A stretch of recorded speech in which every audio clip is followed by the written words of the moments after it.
Cases में ऐसा कहा जा रहा है कि जो लोकसभा प्रत्याशी है उन लोगों को विधानसभा में थोड़ा चांस कम है, तो आप कहाँ से चुनाव लड़ रहे हैं? नहीं, अगर ये लड़ाई लड़े समर्थन देने के लिए जयराम महतो भी आए हुए थे। उपाध्याय जी आप लोगों का इतना बेरहमी से उनको मारा गया, दिल्ली भी चला गया इलाज के लिए, क्या कुछ सोल्यूशन निकल के आया? अभी तक तो कुछ अस्थायी समाधान का रास्ता नहीं निकल पाया, जो बेहद दुखद है। और हमने देखा कि अब सत्र की भी समाप्ति हो गई है, मानसून सत्र की। एक बात मैं स्पष्ट तौर पर कहना चाहता हूं कि सरकार जिन वादों के साथ आई थी, सरकार ने जो जो भी प्रॉमिस, पूरी तरह से असफल हो गई है। नीतिगत तौर पर किसी भी मुद्दे का समाधान का रास्ता नहीं निकल पाया है।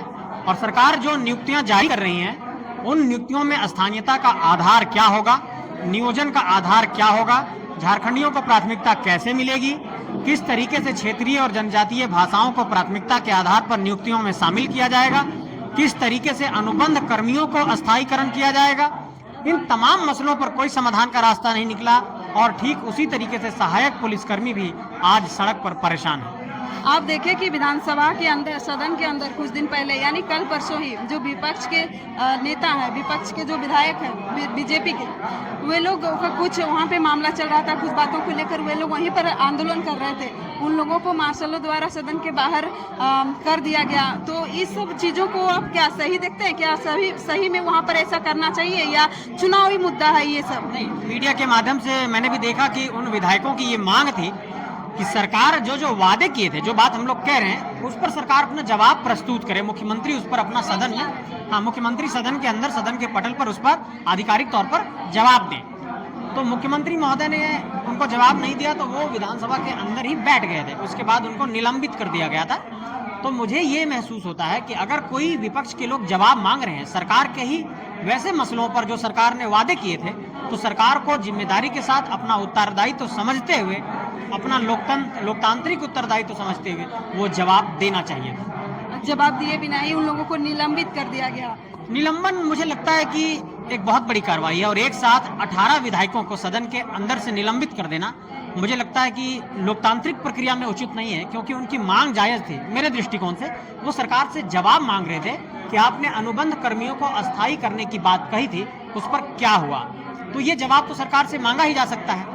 चलिए, विधानसभा चुनाव सामने है, इसी पर 2-4 सवाल करते हैं। संजय मेहता लोकसभा के प्रत्याशी भी रह चुके हैं, और जेबी केसेस में ऐसा कहा जा रहा है कि जो लोकसभा प्रत्याशी है उन लोगों को विधानसभा में थोड़ा चांस कम है, तो आप कहाँ से चुनाव लड़ रहे हैं? नहीं, अगर संगठन ऐसा कोई निर्णय लेता है तो संगठन का निर्णय, उसका हम स्वागत करते हैं। और चूंकि संगठन सामूहिकता से चलती है, सामूहिक तौर तरीकों से चलती है, अगर संगठन ऐसा कोई निर्णय लेता है और मुझे कोई और जिम्मेवारी दी जाती है, मैं उसको सहर्ष स्वीकार करूंगा। चुनाव लड़ना मेरा प्राथमिक मकसद नहीं है।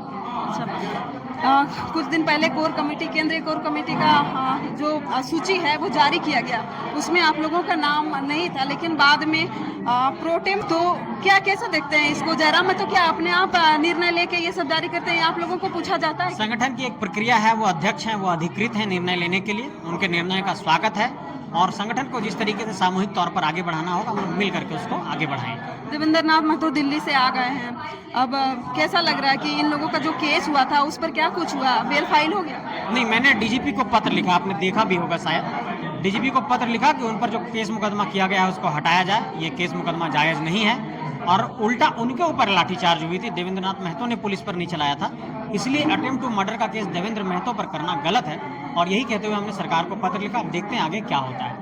आप लोगों की पार्टी में एक इल्जाम लग रहा है कि आप लोग, कई ऐसे लोग हैं जो पैसा लेकर टिकट बेचने का, मतलब उन लोगों पर आरोप लगा है, तो कितनी सच्चाई है इस बात पर? नहीं, मुझे लगता है कि ये सरासर गलत बात है, ऐसी कोई बात नहीं है, ये हवाई बात है। जयराम महतो भी बोले हैं कि उसको छोड़ा नहीं जाएगा।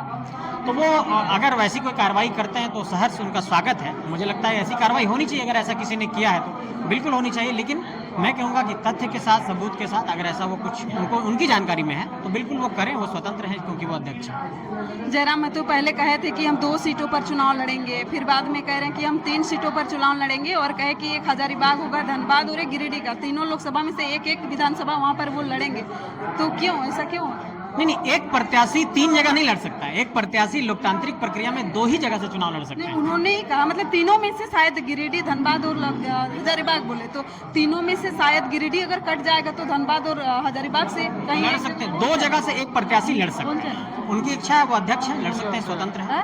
अच्छा, आपने कहा कि मुझे विधानसभा चुनाव लड़ने का मेरा कोई मकसद नहीं है। मैंने ये कहा कि ये मेरा प्राथमिक उद्देश्य नहीं है। झारखंड के लिए लड़ना प्राथमिक उद्देश्य है, लेकिन चुनावी राजनीति में जाना, विधायक बनना, सांसद बनने का लक्ष्य ऐसा कुछ नहीं है। तो फिर आप लोगों का उद्देश्य कैसे पूरा होगा? आप लोग विधायक नहीं बन, अपने साथी 81 साथी लड़ेंगे ना, मतलब टीम को मजबूत करना। टीम को मजबूत करना। टीम भावना नहीं रहेगी तो कैसे आगे बढ़ पाएंगे?